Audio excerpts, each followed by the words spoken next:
បាទសួស្តីបងប្អូនទាំងអស់ក្នុងបណ្ដាញសង្គមជាទីរាប់អានបាទថ្ងៃនេះក៏យកវត្ថុ3មុខយកមកថតបង្ហាញចឹងណាបងប្អូន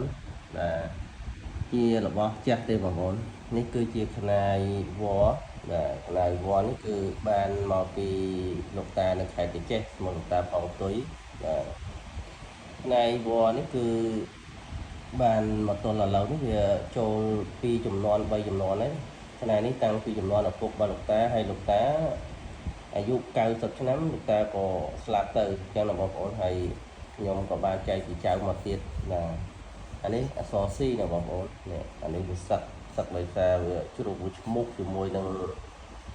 គល់ឈើឬក៏របស់ផ្សេងទៅវាសឹកអញ្ចឹងបងប្អូនអញ្ចឹងខ្នាយដែលសុទ្ធគឺវាមានសន្តានពីស្រទាប់អញ្ចឹងណាបងប្អូនបាទហើយនេះសំលៀងឡើងឈាមបាទខ្ញុំដែរណាបងប្អូនអានេះបើសិនជាយើងសូកជាមួយនឹងដើមដៃយើងគឺខ្លំហ្មងបាទជាប្រភេទខ្នាយតៃសាអក្សរ C ហើយមួយនេះទៀតជាប្រភេទថ្មសំលៀងជ្រូកជើង5ដែលខ្ញុំធ្លាប់បង្ហាញពី3ដងហើយប៉ុន្តែពិសេសត្រង់ថាបង្ហូតថ្នល់ណាថ្មសំលៀងជ្រូកជើង5នេះគឺបានលើកំពូលភ្នំចាក់កំចាយបាទហើយថ្មសំលៀងនេះគឺបានយូរហើយពី3ចំនួនមកទល់ឥឡូវនេះវាចូល4ចំនួនណាតាំងពីមុនសម័យប៉ុលពតហើយក៏មានប្រវត្តិ